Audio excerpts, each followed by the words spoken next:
Este vídeo é um oferecimento de Combat Informática. Cupom de desconto na descrição.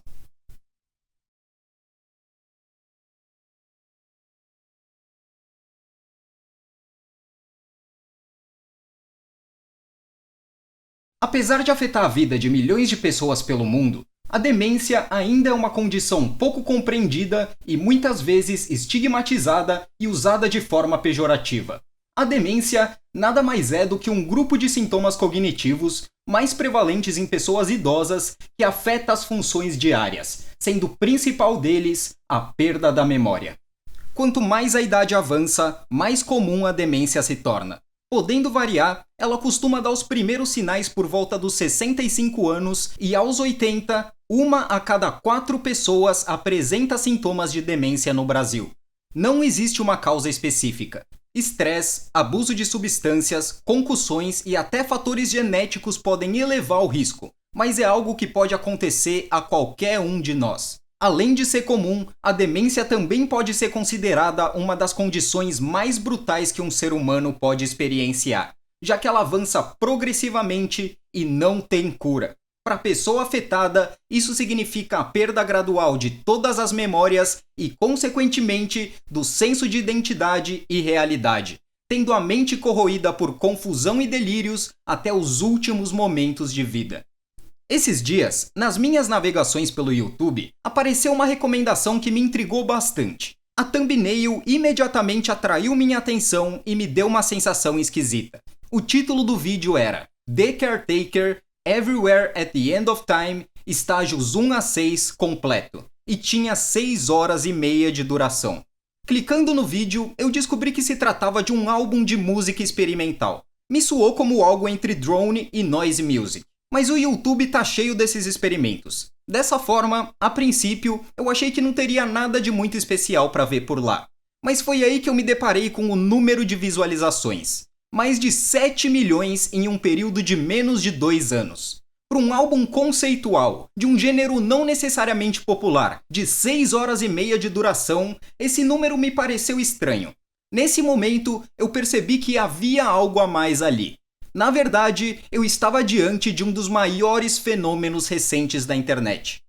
Everywhere at the End of Time, ou Em Todo Lugar no Fim do Tempo, é um projeto de autoria do músico britânico James Leland Kirby, lançado em partes entre 2016 e 2019. O álbum completo possui 6 sessões, chamadas de estágios, que buscam representar os 6 estágios da demência e como eles se manifestam na cabeça de um paciente. Ao longo do álbum, Kirby tenta, por meio da música, retratar o distanciamento progressivo da realidade que essa condição proporciona e nos colocar na pele de alguém que sofre de demência. E para muitos, isso resultou em uma das experiências musicais mais imersivas, assombrosas e impactantes dos últimos tempos, alçando Everywhere at the End of Time a uma imprevisível fama na internet. Mas o que é exatamente Everywhere at the End of Time? Como esse álbum tenta representar por meio da música o avanço da demência? E por que essa tentativa de retratar uma das condições mais obscuras do ser humano acabou atraindo a atenção de tantas pessoas? Lhes apresento a estranha experiência de Everywhere at the End of Time.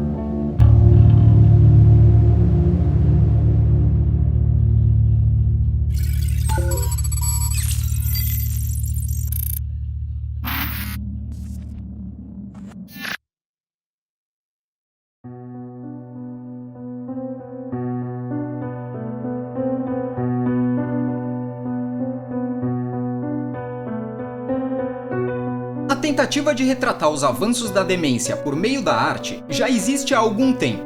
Um dos exemplos mais conhecidos é o do pintor americano William Utter Mullen. Em 1995, após ele ser diagnosticado com os primeiros sinais da doença de Alzheimer, a causa mais comum de demência ao redor do mundo, ele decidiu pintar, uma vez por ano, um autorretrato para registrar o impacto que o avanço da condição teria sobre a sua impressão de si mesmo. E o resultado acabou conhecido como um dos principais registros artísticos e médicos da perspectiva de um paciente nessa condição. É possível perceber a imagem de William se dissolvendo progressivamente dentro da sua própria cabeça. E a premissa de Everywhere at the End of Time pode ser comparada aos trabalhos de William Attermolen, porém utilizando a música em vez da pintura. James Leland Kirby é um músico britânico de 46 anos conhecido justamente por seus projetos de música eletrônica experimental. É relativamente difícil encontrar informações sobre o seu passado. O que se sabe é que ele começou como um DJ na cidade de Manchester nos anos 90 e em certo momento ele decidiu começar a se aventurar em seus próprios experimentos musicais sob diversos pseudônimos, como VVM e The Stranger. Ele passou a ser conhecido por recontextualizar músicas antigas e outros efeitos sonoros, cortando, editando e rearranjando trechos em uma espécie de colagem musical. Gêneros que são populares atualmente, como por exemplo a Vaporwave, se baseiam em princípios parecidos. Em 1999, ele adotou o pseudônimo de The Caretaker. Nesse projeto, além de explorar profundamente tópicos como perda de memória, nostalgia e melancolia, Kirby decidiu incorporar a temática de salões de baile antigos, por conta do seu fascínio com a cena do salão de baile assombrado do filme O Iluminado, de 1980. Todos os álbuns que Kirby produziu sob o pseudônimo de Caretaker exploram a desintegração da memória, utilizando o jazz característico de bailes do começo do século XX. Ou, como são mais conhecidos, os ballrooms.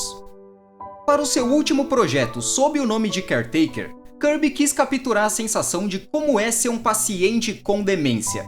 Uma ideia ambiciosa, já que a demência é algo que justamente tira o sentido do pensamento, e compreender a experiência de quem luta contra isso é algo, no mínimo, desafiador. Não seria uma tarefa tão simples, mas foi daí que surgiu Everywhere at the End of Time.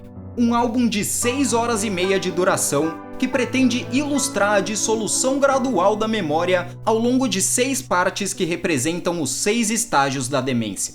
Cada um dos estágios é como se fosse um álbum por si só, com longos tempos de duração e com as suas próprias artes de capa. Elas foram criadas pelo artista Ivan Seal e buscam representar o desconforto gradual que a experiência do álbum propõe. Pelo seu estilo abstrato, nelas, a gente consegue discernir objetos, mas não o suficiente para compreendê-los. É como se eles fossem possíveis de distinguir, mas ao mesmo tempo impossíveis de serem propriamente identificados. E com o avanço dos estágios da demência, essa sensação de confusão mental só se intensifica e essas capas passam a ficar cada vez mais caóticas. Antes mesmo de ouvir a música, é fácil ficar intimidado apenas pela desorientação que as artes de capa propõem.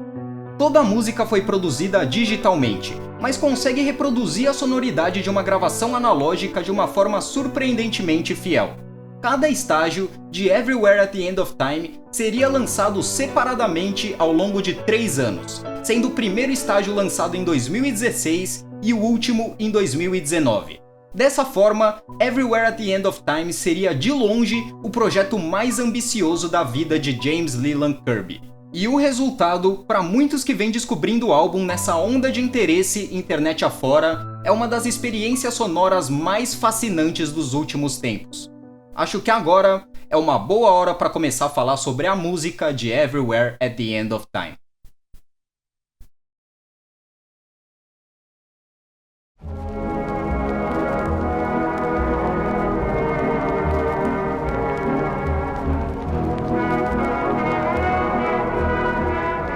Na descrição do vídeo original, há uma breve explicação sobre cada um dos estágios e a fase da demência que eles pretendem ilustrar. A definição do primeiro estágio diz o seguinte: aqui experienciamos os primeiros sinais da perda de memória. Esse estágio é como um lindo devaneio, a glória da velhice e da recordação, o último dos grandes dias. O primeiro estágio tem 40 minutos de duração e aqui, assim como em todos os projetos de Kirby sob o pseudônimo de Caretaker, começamos com músicas de ballroom. Essas músicas, aliás, serão repetidas ao longo de todo o projeto. O que muda é o contexto delas de acordo com cada estágio. No primeiro, elas ainda são bem calmas e agradáveis. A gravação apenas mostra pequenos sinais de desgaste, como estalos e chiados típicos de um vinil antigo. A música de Everywhere at the End of Time é uma metáfora para a memória. Portanto, esses ruídos buscam simbolizar justamente os primeiros sinais da deterioração dela.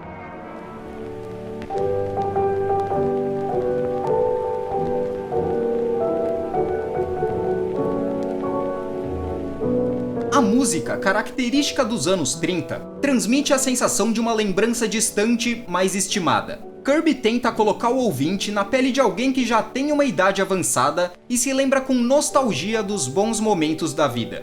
Porém, assim como a descrição diz, esse seria o último dos grandes dias. E é a partir do fim do estágio 1 que esse cenário começa a mudar.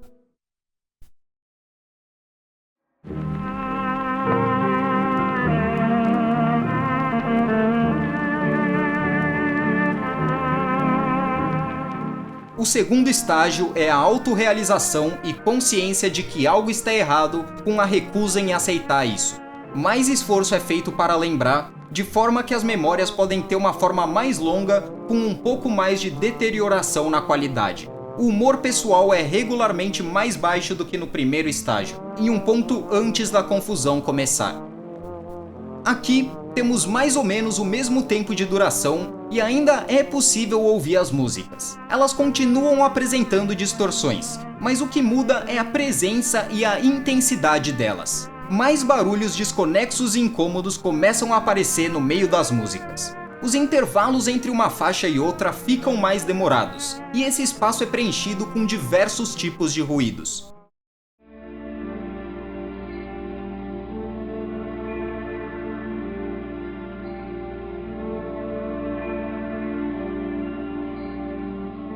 As músicas ainda são esticadas, dando a elas um ritmo mais lento e ganham um tom mais melancólico comparado ao que escutamos no primeiro estágio.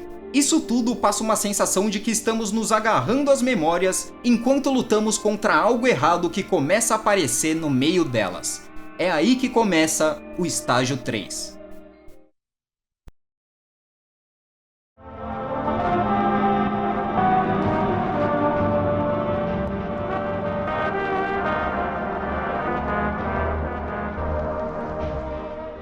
Aqui, somos apresentados algumas das últimas memórias coerentes antes que a confusão comece completamente enquanto a neblina cinzenta se forma e desaparece.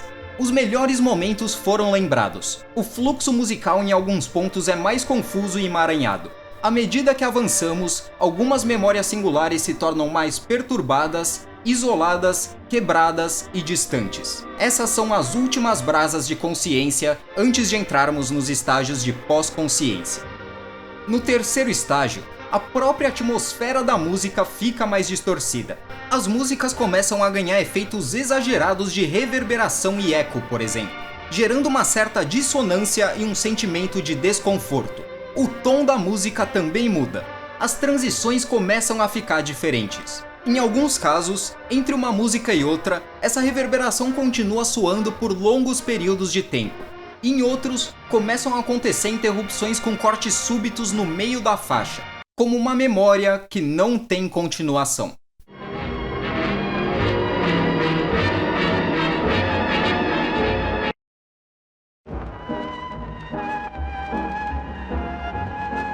Nesse ponto, a memória daquelas músicas que escutamos no primeiro estágio começam a se embaralhar com a confusão que os estágios seguintes introduzem, e já começa a ser difícil se lembrar exatamente de como elas eram. Mas é a partir do quarto estágio que as coisas começam a ficar muito mais sinistras.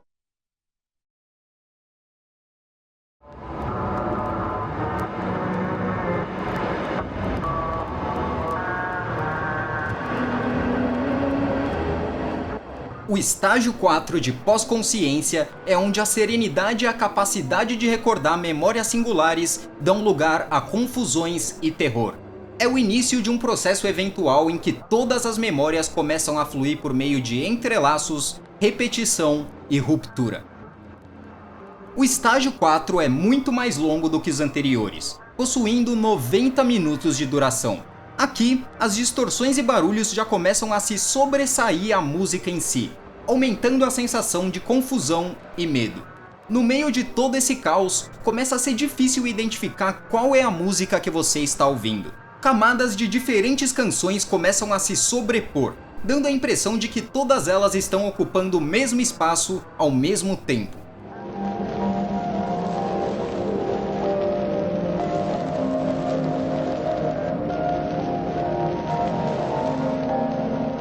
As faixas, que antes possuíam 2 ou 3 minutos de duração, passam a ter mais de 20 minutos e todas elas são intituladas apenas como Confusões Pós-Consciência do Estágio 4, à exceção de uma chamada Estado de Felicidade Temporária do Estágio 4. O único momento em que volta a ser possível ouvir algo que ainda se pareça minimamente com música. Mas não demora para o estado de confusão sombria voltar de uma forma ainda mais profunda.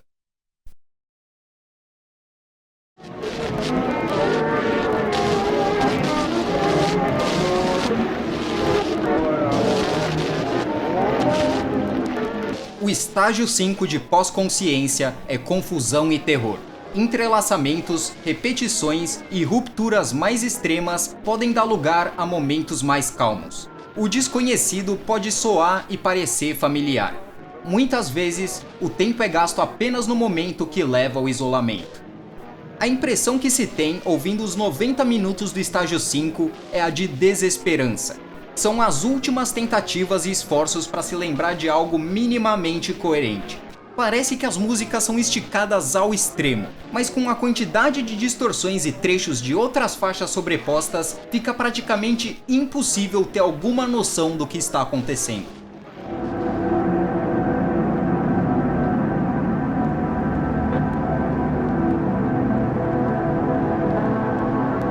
Os ruídos ficam mais altos e perturbadores. Aquela música agradável dos primeiros estágios, a esse ponto, depois de tantas horas de caos, já está esquecida na mente do ouvinte, enquanto ele se sente cada vez mais distanciado da realidade. O que antes soava como um instrumento é distorcido a ponto de se transformar em barulho incompreensível.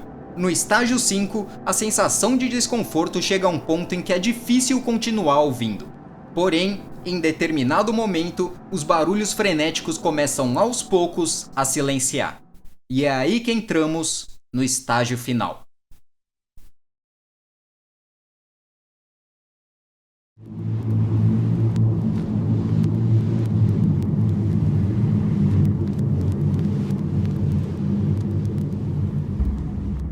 O estágio 6 de pós-consciência não possui descrição.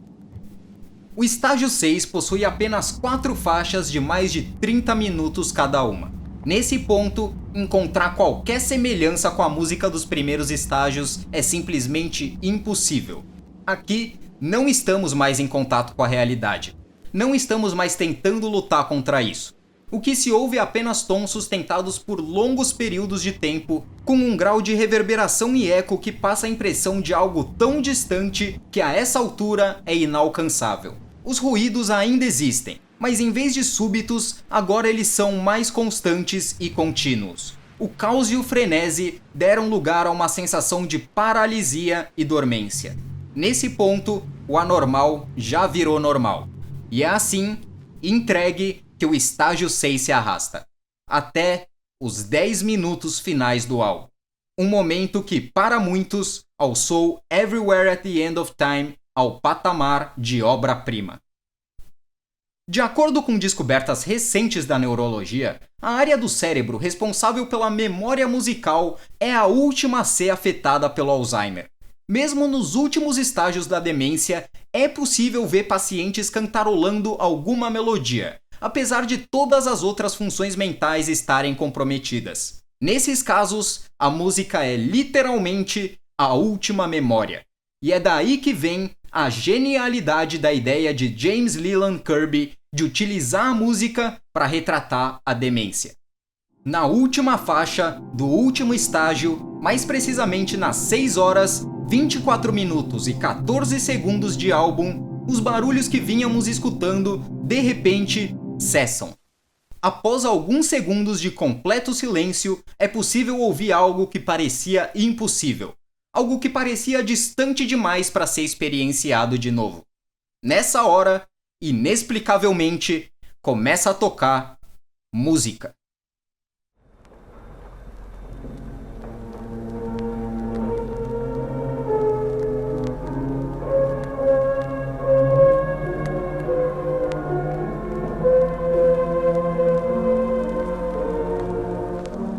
uma música diferente do que experienciamos nos primeiros estágios. A música de Ballroom dá lugar a algo que se assemelha mais a um coral de igreja.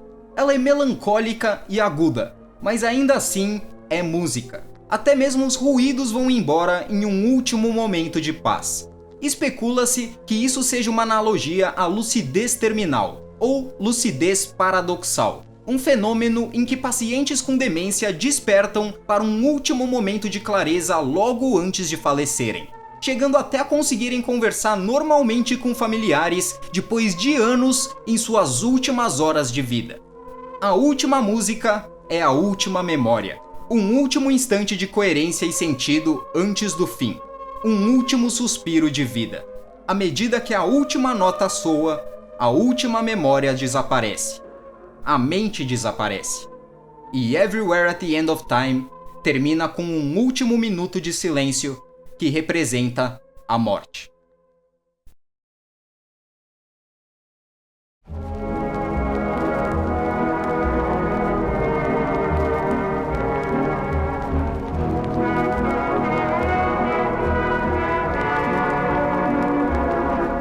Mesmo após o lançamento do sexto estágio, em março de 2019, o álbum continuou escondido nas profundezas da internet pelo menos até 2020, que foi quando teve início a sua onda de popularidade.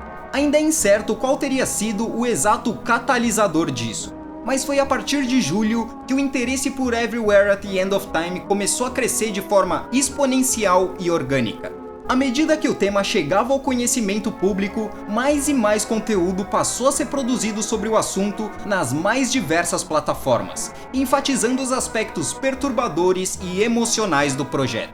Reações e análises no YouTube, desafios no TikTok, discussões no Reddit e memes no Twitter começaram a viralizar.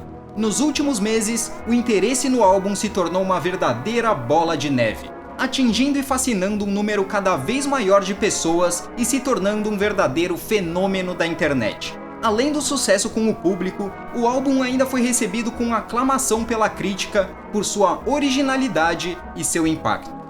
Apesar da fama repentina de Everywhere at the End of Time, James Leland Kirby permanece longe dos holofotes trabalhando em seus outros projetos musicais. Nas poucas vezes em que ele foi procurado para falar sobre o álbum e sua notoriedade recente na internet, ele se diz apenas contente por ter ajudado a gerar conscientização e empatia a respeito dessa condição tão brutal que afeta tantas vidas. É fascinante como um projeto tão diferente e original conseguiu cair nas graças da internet, atraindo a atenção de milhões de pessoas mundo afora. Afinal, além do longo tempo de duração e do tema profundo e sensível que aborda, não é algo agradável, muito menos divertido, de escutar. Além da curiosidade natural que Everywhere at the End of Time desperta nas pessoas, talvez o apelo esteja justamente em saber que estamos todos vulneráveis a isso. Em reaprender a valorizar não apenas as nossas memórias, não apenas a nossa sanidade mental, mas tudo que ainda temos a chance de experienciar e o pouco tempo que temos para isso. Todas as nossas experiências de vida são baseadas em interpretações da nossa mente. Não passam de sinais elétricos e reações químicas acontecendo dentro do nosso cérebro que nos permitem formar o nosso senso de realidade.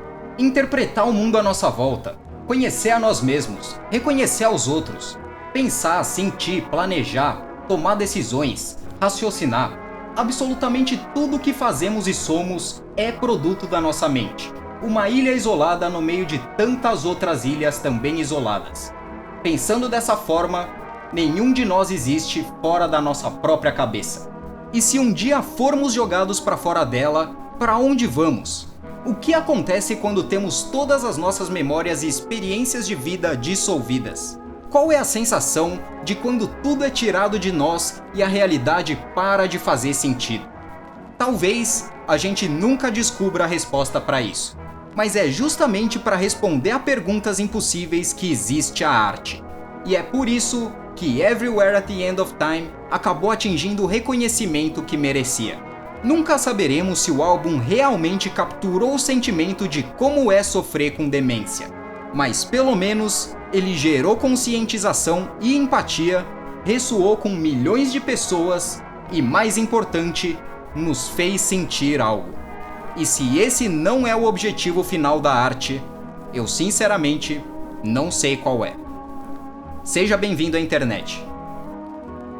Nos vemos no próximo vídeo.